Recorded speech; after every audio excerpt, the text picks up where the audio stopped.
Welcome back to Chow Time Pod. It's your host, Brett. Get video today from Alexander Grace.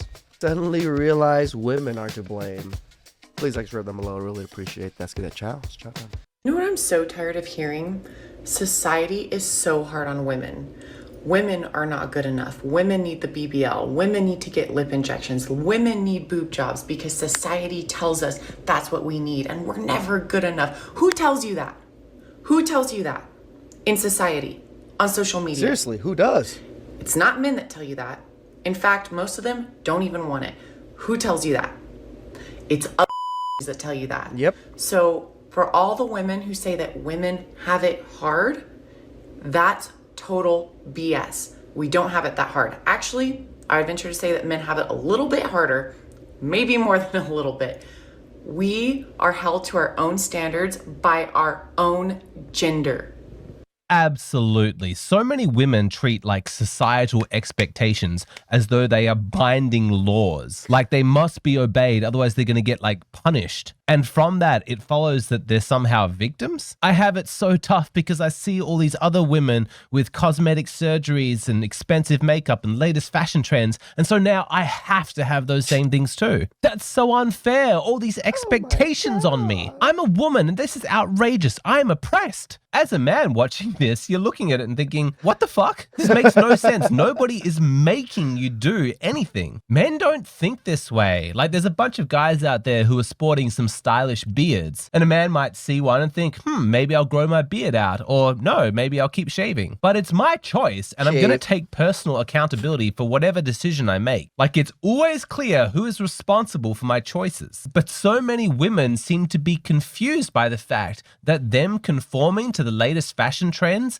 is their choice. The reason why they're confused is because it is inconceivable to women that they actually exist, that they are their own separate, distinct, individual person. To so many women, that is a completely radical idea, that they are autonomous, that they have personal accountability. But the truth is that that self-ownership, that personal responsibility, that is a masculine trait. It comes easier to men. Men are leaders, visionaries, idealists. They're pioneers and adventurers and explorers. Back in the day, survival pressures pushed men into developing these instincts because they were responsible for the safety of their family, for the safety of the tribe.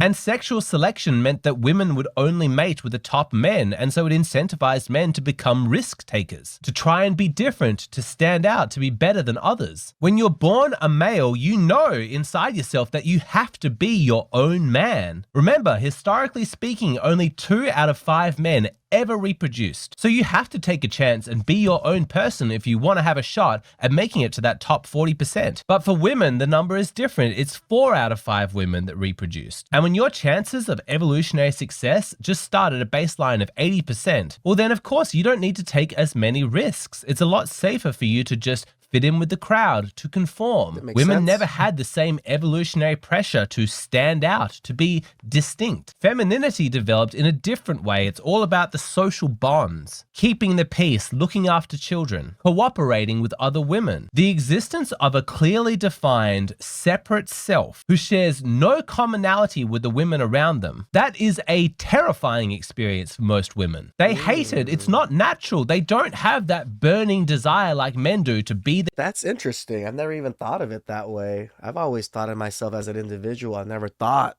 that I was like so formed into society the way he's explaining how women view themselves. Their own person. That's why you see more and more videos like this. I just paid 3 bills just now with my own debit card. Like the independent black woman I don't want to be. I don't want to be INDEPENDENT. Do you know what that means? That means independent, motherfucker. I don't want to be independent anymore. You know, I don't want to be a strong, independent woman. I think we have enough strong, independent women. I don't want to be an independent woman anymore. I quit at being independent. I don't want to do this shit no more. This shit is draining. You know, have dinner ready for your husbands when they got home from work. That is all I want to do. But no, you thought everyone wanted to be independent. Yeah. I don't want to be independent. It's too late, ladies. Dating, and I didn't need a man. I changed my mind. I'll take whoever. Just like get here ASAP. It's so fucking exhausting and draining to act like everything is okay. Now I'm like, I don't want to be this strong, independent woman. I don't. I can't believe I used to truly feel so empowered by being like, I would never let a man support me fully. It took me 2 years in corporate America to be like, yourself.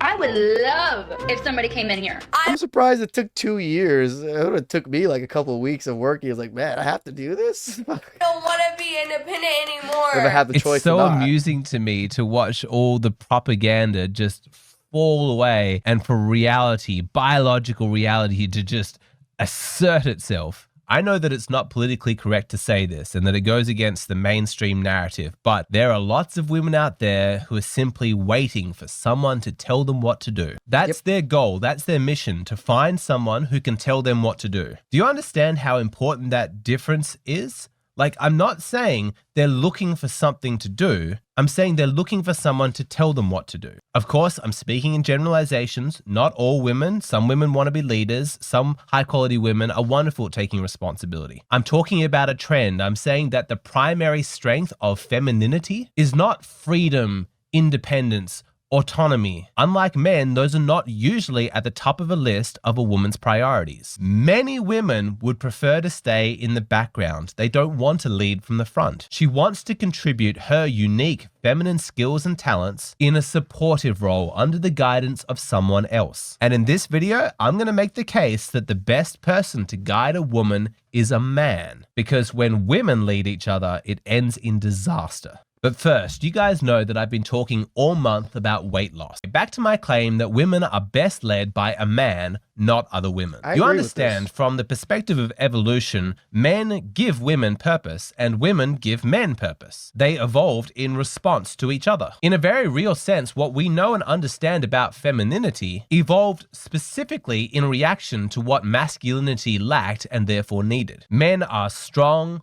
logical, ambitious, but if masculinity gets out of balance, then it turns toxic. It becomes rigid and close-minded and greedy. So it gets balanced out with some femininity. Women bring more emotional awareness, more focus on the present, kindness, which likewise in turn, if is not balanced out by masculinity, then the feminine turns toxic and becomes weak and chaotic. So if a woman is looking for someone to tell her what to do, it's better that it's a man, because he has a personal stake in her success. He is the beneficiary of her femininity. Exactly. So in guiding her, there will be... This is why I say I always try to build up the women I date. If I'm dating them seriously, if it's just 1 or 2 dates, it's 1 or 2 dates.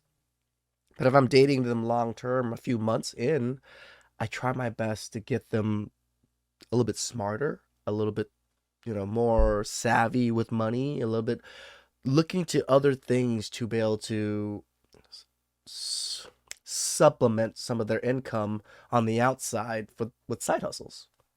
A clear and defined purpose, keeping both of them on track. But when women are guiding other women, there's no obvious end by which to judge success by. And so the whole thing very quickly becomes circular and toxic. Like the woman from the start of this video saying that women are pressuring each other to get like plastic surgeries, egging each other.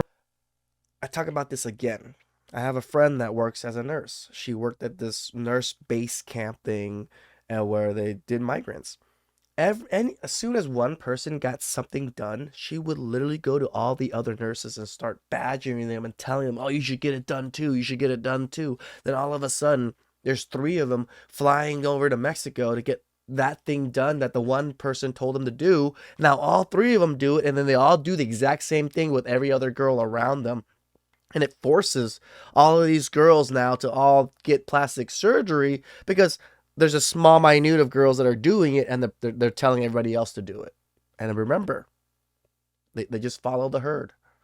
On. Why are they doing that? To what end? It's not for men. There's not this mass movement of men out there holding placards saying, we hate natural tits. We want to feel plastic when we fondle you. Yeah, all of us men are so excited that you've undergone this cosmetic surgery that has put at risk your ability to breastfeed our future children. It's not men that's behind this, it's women. And you can see when women are guided by other women, things just get out of control very quickly. It spirals into chaos and nobody knows what they're doing or why they're doing it. Like, let's say the original purpose of getting fake tits is because they wanted to attract men. But then how do you account for all the women who are already inside relationships or already married who's still signing up for this surgery? Haven't they already succeeded? Haven't they already got their man? But no, you realize so much of this is just about keeping up with other women, wanting to be better than them, comparing yourself, being in competition with other women. Women should not be leading other women. It ends in disaster. If you don't believe me, well, why don't we ask women themselves? Check out this article, Why Women Don't Want a Female Boss. A 2013 Gallup study showed that while both genders prefer a male boss, sad enough, more women have this preference than men, 39% compared to 26%. Why don't we want to work for each other? Many female former students and younger colleagues from across the country tell me horror stories of their experiences with women bosses upon entering the workforce. Instead of the mentoring they anticipate, they receive passive-aggressive put-downs and condescending remarks.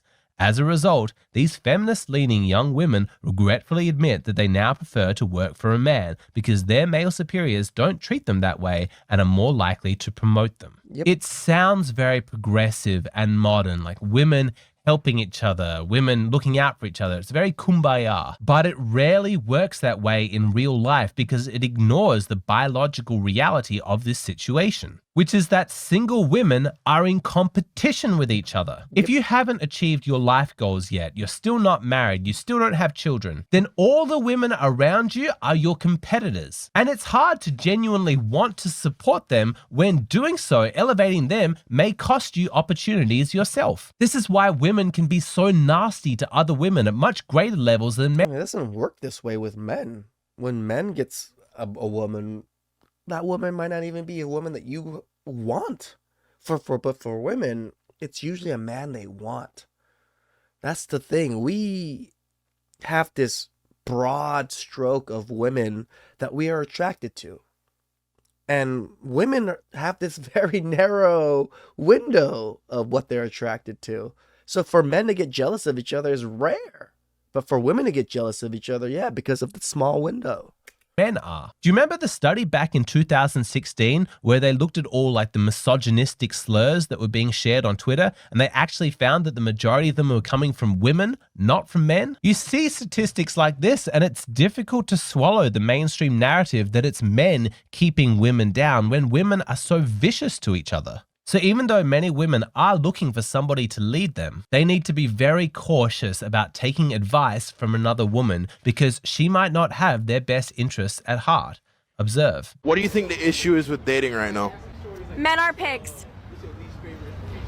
Ditto, yeah. I guarantee that girl in the pink, she was dumped recently by some bad boy who gave her the feels. And instead of taking accountability for her poor taste in men, the new line is, men are pigs. And did you see the hesitation from her friend? Because that wasn't going to be her answer, but she ends up agreeing with her friend. She gives in to that pressure to conform. Now think about this. If that second friend, the one who hesitated, if she was to meet some nice guy that evening, and then she goes to the girl in pink and she says, oh my God, I think I've met someone who could be like a really great boyfriend. He's so nice. He's so kind. He's so supportive. He really seems amazing. She tells her that. Do you think the girl in pink is going to be supportive? Absolutely not. She's on the all men are pigs train. The thought that her friend could find happiness with a man would be very threatening to her because then her friend would have achieved something that she was incapable of achieving. A lot of women have a bad case of misery wanting company. After a woman has been dumped, she doesn't want her female friends all happy and giddy inside healthy relationships. She wants all of them to break up with their boyfriends and then come over to her house and bitch and moan about how awful men are. If a single woman was going to trust another woman, adopt her values, listen to her advice, then it should be from a married woman. Because at least if you allow her to guide you, then you have a chance of becoming as happy as she is. You can trust her motives because she isn't in competition with you. In most cases though, your best option as a woman, if you're looking for somebody to lead you, is to find a high quality man, someone who treats you right, someone that you can form a team with, cooperate with. That's your best chance of happiness. For people who are deeply embedded in the culture war your gender versus gender narrative, they won't be able to understand that because they're only capable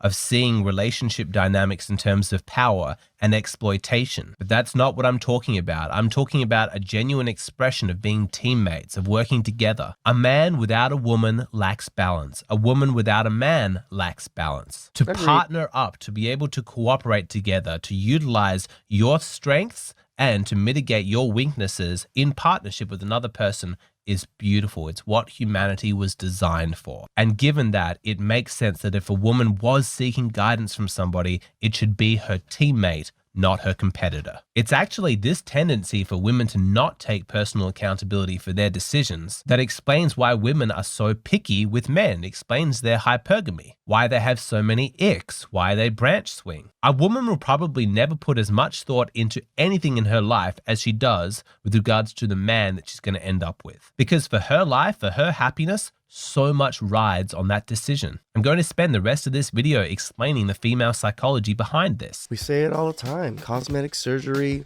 beauty standard, it isn't from men, it's from women. And women really push it on each other. Please make sure them below. I really appreciate that.